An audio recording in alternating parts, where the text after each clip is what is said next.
ಕೇಂದ್ರ ಸಚಿವರಾಗಿ ಅಧಿಕಾರ ವಹಿಸಿಕೊಂಡ ಬಳಿಕ ಇದೇ ಮೊದಲ ಬಾರಿಗೆ ಎಚ್ಡಿ ಕುಮಾರಸ್ವಾಮಿ ಇಂದು ಮನೆದೇವರು ದೇವಿರಮ್ಮ ದೇವಿಗೆ ಪೂಜೆಯನ್ನ ಸಲ್ಲಿಸಿದ್ದಾರೆ. ಚನ್ನರಾಯಪಟ್ಟಣ ತಾಲೂಕಿನ ಯಲಿಯೂರು ಗ್ರಾಮಕ್ಕೆ ಸಹೋದರ ರೇವಣ್ಣ ಜೊತೆ ಭೇಟಿ ನೀಡಿದ ಕುಮಾರಸ್ವಾಮಿ ಕುಟುಂಬದವರ ಹೆಸರಿನಲ್ಲಿ ಅರ್ಚನೆ ಮಾಡಿದರು.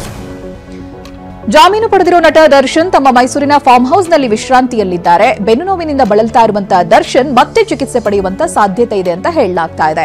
ಇವತ್ತು 10 ಗಂಟೆಗೆ ಮೈಸೂರಿನ ಕಾಮಾಕ್ಷಿ ಆಸ್ಪತ್ರೆಗೆ ತೆರಳುವ ಸಾಧ್ಯತೆ ಇದೆ. ಇನ್ನು ಡಾಕ್ಟರ್ ಅಂಬೇಡ್ಕರ್ ಬಗ್ಗೆ ಕೇಂದ್ರ ಸಚಿವ ಅಮಿತ್ ಶಾ ಹೇಳಿಕೆಗೆ ಕಾಂಗ್ರೆಸ್ ಸಿಡಿದಿದೆ. ಮೈಸೂರಿನಲ್ಲಿ ಇವತ್ತು ಕಾಂಗ್ರೆಸ್ ನಾಯಕರು ಬೃಹತ್ ಪ್ರತಿಭಟನೆಯನ್ನು ನಡೆಸಲಿದ್ದಾರೆ. ಸಚಿವ ಡಾಕ್ಟರ್ ಮಹದೇವಪ್ಪ, ತನ್ವೀರ್ ಸೇಠ್ ನೇತೃತ್ವದಲ್ಲಿ ಪ್ರತಿಭಟನೆ ನಡೆಯಲಿದ್ದು ಅಮಿತ್ ಶಾ ವಿರುದ್ಧ ಆಕ್ರೋಶ ಹೊರಹಾಕಲಿದ್ದಾರೆ. ದುಬೈನಿಂದ 13 ಕೋಟಿ ಮೌಲ್ಯದ ವಾಚ್ಗಳನ್ನು ಸ್ಮಗ್ಲಿಂಗ್ ಮಾಡ್ತಾ ಇದ್ದಂತ ದಂಪತಿ ಅರೆಸ್ಟ್ ಆಗಿದ್ದಾರೆ. ರಾಜಸ್ಥಾನದ ದಂಪತಿಯನ್ನ ಅಹಮದಾಬಾದ್ ವಿಮಾನ ನಿಲ್ದಾಣದಲ್ಲಿ ಬಂಧಿಸಲಾಗಿದೆ. ಅಡಮಸ್ ಪೆಗೆಟ್, ರಾಯಲ್ ಓಕ್ ಹಾಗೆ ರಿಚರ್ಡ್ ಮೆಲ್ಲೆ ವಾಚ್ಗಳನ್ನು ವಶಪಡಿಸಿಕೊಳ್ಳಲಾಗಿದೆ.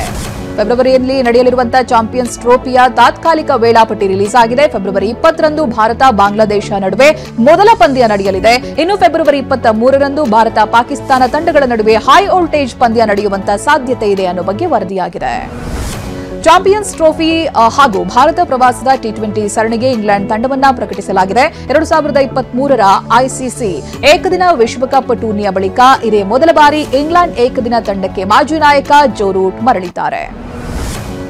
ಆಸ್ಟ್ರೇಲಿಯಾ ವಿರುದ್ಧ 4ನೇ ಟೆಸ್ಟ್ ಪಂದ್ಯಕ್ಕೂ ಮುನ್ನ ಭಾರತ ತಂಡಕ್ಕೆ ಗಾಯದ ಭೀತಿ ಎದುರಾಗಿದೆ. ಟೀಂ ಇಂಡಿಯಾ ನಾಯಕ ರೋಹಿತ್ ಶರ್ಮಾ ನೆಟ್ಸ್ನಲ್ಲಿ ಬ್ಯಾಟಿಂಗ್ ಅಭ್ಯಾಸ ನಡೆಸ್ತಾ ಇದ್ದ ಸಂದರ್ಭದಲ್ಲಿ ಅವರ ಮೊಣಕಾಲಿಗೆ ಗಾಯವಾಗಿದೆ. ರಾಹುಲ್ ಬಳಿಕ ರೋಹಿತ್ ಇಂಜುರಿ ತಂಡಕ್ಕೆ ದೊಡ್ಡ ಆಘಾತ ತಂದಿದೆ.